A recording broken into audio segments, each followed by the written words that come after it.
fuck. Rxqe, I love you. I love you too. Yeah! Okay, but wait, real quick though, just look at my dogs. Alright, yo guys, what's going on? It's Rage, and finally, welcome to Season 3 of Black Ops Cold War. Honestly, I don't even know where I'm gonna start with this video. I mean, there's so much that I want to talk about here for Season 3. I mean, aside the obvious, finally we got Season 3. We got Captain Price in the game. I think having Captain Price in this game really goes to show, or at least they're really pushing the narrative of these rebooted universes of both Black Ops and Modern Warfare and just, you know, combining them together. I think it's really cool that we got Price in this game. I mean, you guys know me, huge COD 4 nerd, big Captain Price fan. So here for Season 3, we finally got a new sniper rifle called the Swiss K31. Here to quickly run through the attachments. First one here on the barrel, you absolutely need the Tiger Team barrel. I mean, like, it's kind of a given with every other sniper in the game to an extent. This is the absolute end goal of using the Swiss because it is a hit marker machine up until you get this at level 48. I'm really not joking. The amount of hit markers that I got last night while I was initially trying to level this up was criminal. It's disgusting. You really do need to hit them in the upper chest. And I'm not even talking like, you know, center of the chest. I'm talking like you gotta shoot him in the collarbone and up to get a one shot if it's not a headshot. I'm sure you guys are gonna hear this from a whole bunch of other YouTubers, but yeah, it's going to be pain and suffering getting this thing up to level 48, but it's worth it. Here on the body, we've got the Tiger Team spotlight. Here for the magazine, got the 8-round mag. Here on the handle, we got the airborne elastic wrap. Now, this is another thing that I wanted to go ahead and mention. We've also got that with the no stock. This might seem kind of weird, but also here in Season 3, it turns out that they nerfed the snipers yet again. I really don't know how much deeper they're gonna dig the hole with burying these snipers, because oh my god. Initially when the Season 3 update came out, I was seeing all over Twitter that they completely busted the snipers, and it just turns out that there was a slight nerf on the sprint to fire time. I personally decided to go ahead and run the no stock, even though you could run the Raider stock. I just don't think it's worth it having that 40% increase while you're aimed down your sight walking speed, as well as losing 30% on the hip fire. I'm like, it doesn't matter. I would personally just go with the no stock, but again, it's completely up to you. Definitely while you're leveling this thing up though, I was personally using the wire stock all the way up until I got this, then I just didn't even change it. So with the no stock on, your sprint to fire time is 427 milliseconds, which is pretty quick with the ADS time of 528 milliseconds. Again, here with the Raider stock, I just don't see it as that worth it to lose that much on the hip fire accuracy. I mean, if you really want that speed when you're aiming down sight, like if you're staying in your scope a lot, then it could be worth it, but not so much for me. And now onto the camos. Again, these are all very straightforward, just getting 200 eliminations with it, get 50 headshots with it, which again, like I was just saying, honestly, with how weak it is, you're gonna want to aim for the head anyway, so you'll probably complete that really quickly. We need 9 more Bloodthirsties, 10 more Longshots. Cherry Blossom's already done getting 50 kills while holding your breath, 51 shot kills. Again, by this point in time that you unlock this, you're getting really close to the Tiger Team. So if for some reason you haven't completed this by the time you get the Tiger Team, this will obviously be completed very quickly. And then lastly here for the psychedelic, we do need a good amount of the double kills. I think we need like 17 more. So we really don't have a whole lot to complete to get a gold, diamond, and then of course DM Ultra, which I actually really like the look of this. It's got the DM Ultra on the scope, which is something that I feel like should be a default for all of the snipers, because I know on the Barrett and the Pellington it's just a black scope. I think the Tundra is the only one that actually shows the camo on the scope, and it's even got it here on Dark Aether, which this is something that I'm really excited to do. Like on a side note, I've already started my grind for this in the zombies. I've only played one game and I've already got like 1,500 kills with it, and a good majority of the challenge is done. So if you guys want to see a video on unlocking Dark Aether for the Swiss as well as a PPSH, please go ahead and let me know that down in the comment section below, because what I really need to do is start leveling the PPSH up, because honestly I've never really been excited for red guns to come in a battle pass, but this is something I want to make some videos on if you guys are interested in that as well. So again, real quick though, I just wanted to go ahead and give you guys an example of what this is like without any attachments, because it is horrible. If I'm remembering this correctly, the original ADS time without any attachments is like 600 milliseconds or something like that. It's pretty comparable to the Pellington. I think it's a little bit faster, a little bit slower than the Pellington, but yeah, see what I mean? If you shoot him in like the lower chest, more towards the stomach, you're gonna get a pretty fat hit marker. I'm trying to get a better example. All right, so yeah, shoot him in the gut, hit marker. If I were to shoot this guy in like the upper chest, look at that, dude. That's like 99% of his damage, man. 99% HP is just gone. Like shooting them in the collarbone, there you go. Shoot him in the center. Okay, well, he was already weakened. Shoot in the center of the chest. Kinda works. Hold on, Graham, face me. Don't shoot me. Yeah, like, sometimes, man, center of the chest doesn't kill him. So again, beware of that. This thing is a massive pain. You're gonna have to shoot him in the head a whole lot. I think this is just me being a massive COD 4 dork, but if I were to compare it to, like, any other sniper, its damage really reminds me of the M21 from COD 4. Or just the M21 in general. Like, you don't get very many one-shots with it unless you're shooting them in the head. Also, if I haven't already mentioned this, it sounds like a locust. Okay, so now here's the Swiss with the attachments that I run on it. Again, if you were to shoot him like more towards the center of the chest, you're gonna get that one shot. Shooting somebody directly in the stomach, you'll get a hit marker. So again, you'll really just want to aim for like mid center of the chest and you'll be fine.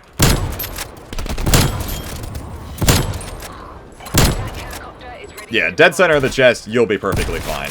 Unless you shoot him in the arm like that. See, with the way that sniping is in this game, the attachments really make the gun in the first place, but definitely more so here with the Swiss. Because again, this thing is just, it's so bad with no attachments. I mean, like, all the other snipers, maybe besides the Barrett, Hellington, Tundra, and the ZRG, they're all pretty viable without any attachments. But the Barrett, and again, especially the Swiss here, yeah, not so much. It's pretty bad. So again, just be warned whenever you guys go to grind this out that just expect a lot of hit markers. Definitely try to shoot them in the head if you can. So now the first challenge that I want to go ahead and complete for all of this is the long shots, and what I was doing a little bit ago was I was sniping on combined arms, as you guys already know, and the base reg scope on the Swiss isn't that bad, but it's not very good for your typical long shot kind of sniping, or at least, you know, the stereotypical, probably the easiest way to go about getting long shots. It's not really the best for that. So I'm using the Hangman RF scope, and then again combined with the Tiger Team Spotlight, it'll make, you know, seeing enemies a whole lot easier. It'll make going for long shots a lot easier, which also I did want to mention that the bullet drop off on this is actually pretty good. Or excuse me, the bullet velocity. I mean, we do have this combat recon barrel that increases it by 75%, but here on the Tiger Team, and even if you're not using it, it's 875 meters a second on the first one. It's like 700 for the others, so you don't really have to account for bullet drop that much, especially if you're sniping on a map like Armada, which is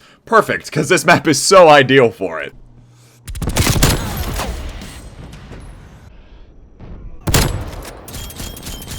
I don't know if you guys saw what I was talking about right there, how his name kind of popped up there as I didn't even really see him. Again, especially when it comes to the long shots, this Hangman RF stacked with the Tiger Team Spotlight is very, very good. Here's a very generic spot for getting long shots. There's one, there's two. And again, at this distance, you really don't have to account for that much bullet drop, which is very nice. There we go again. Oh, I tagged back collat. Oh, I ran out of... Please! Then, let's go. I wasn't able to hold my breath anymore. Okay, hold on. I think we only need one or two more at this rate. Well, there's one. There's another. Is that it? That's it. There we go. Bloodline. 50 long shots. Alright. So now at this rate, all I gotta do is just focus on getting double kills and Bloodthirsties. So now I could just run around and use it. Hardpoint contested. It's also a good example of what I was talking about. See, if I had the Hangman RF scope, I would have seen his name pop up, or at least I would have seen the little red dot with the Tiger Team, but I didn't right there. I don't know what the base magnification on this reg scope is, but I mean, it's not terrible. Again, I just feel like especially if you are trying to go for long shots, you'll probably want to use a different scope, like Hangman RF, or even the Ultra Zoom one. We're ahead. No fourth, anywhere. Okay, tagged him. Fantastic. Alright, so again, we finished out all of the long shots. Now we only need 8 more Bloodthirsties and 13 more double kills. And now that I don't need to play combined arms anymore, let's jump into the Yamantau playlist. So now, as far as all of this new content that we're getting for Season 3, again, we got 3 new 6v6 maps that are coming. We got Yamantau, Diesel, and for the mid-season update, we're supposed to have Standoff returning, which is pretty nice. I feel like I might be in the minority for saying this, but maybe instead of, you know, bringing back a lot of Black Ops 2 maps that you've brought back in the past, why not bring back some World at War maps? Which actually, that reminds me, I need to make a video on this. If you guys aren't familiar with Plutonium on PC, they recently released World at War for Plutonium, and I have been playing that game an absolutely disgusting amount, and it's fed into my addiction of that game again, and I'm starting to play that game again a whole lot, and just realizing how much fun it was, and truly realizing how amazing some of those maps are. So, again, some remakes of some World at War maps would be really, really awesome. Hardpoint locked down. Hardpoint contested.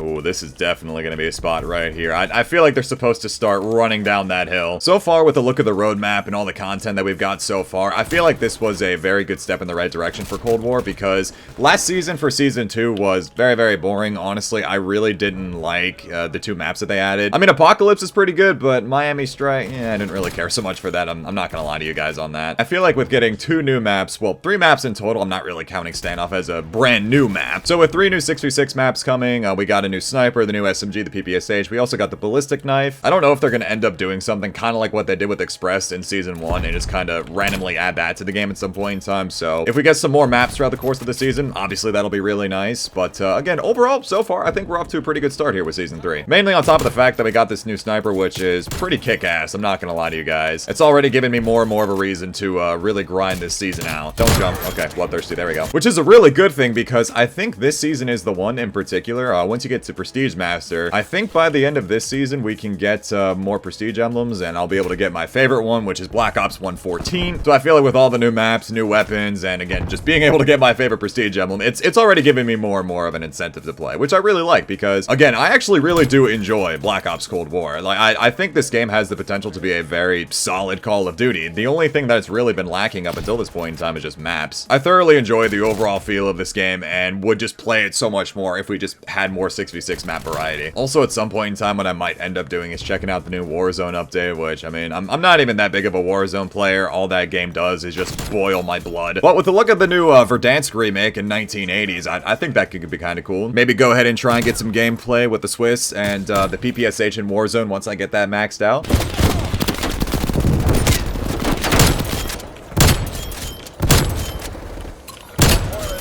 Ooh, there we go. There's a little quad feed. So far, I really am liking the feel of this map. Like, it feels like a pretty solid 6v6 map. Of course, there were so many people there. I turned that way because I thought I was gonna get shot in the back. I do this all the time, and I end up ruining a lot of opportunities for myself to hit clips because I overthink the worst situation. I mean, I don't really think it was a bad idea to, you know, just check my back and be sure I wasn't gonna get shot from there. But slow peeking, it probably was not the best idea. There we go. Collat.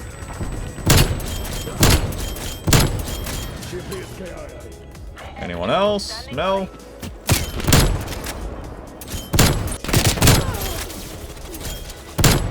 Yep, there we go. That's the last one. Damn. Damn. Oh my god. Don't tell me that. Oh! Alright, so again, we finished out all the double kills. And how many more? Okay, we only need 5 more Bloodthirsties. Alright, let's do this.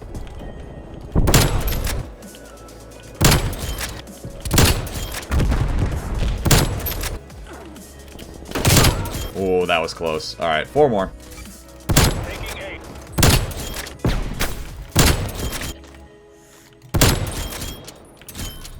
Contact down.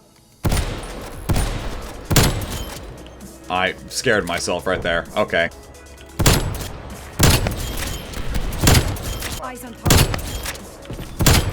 One of the first times in a really long time that I've had to worry about doing Bloodthirsties as the last challenge. And naturally, of course, you know, getting Bloodthirsties when you're not paying attention to it, so easy. It's always the moment when you start focusing on it that you just can't. You just can't do it. It becomes like a million times more stressful. Kill. Hostile spy plane established overhead.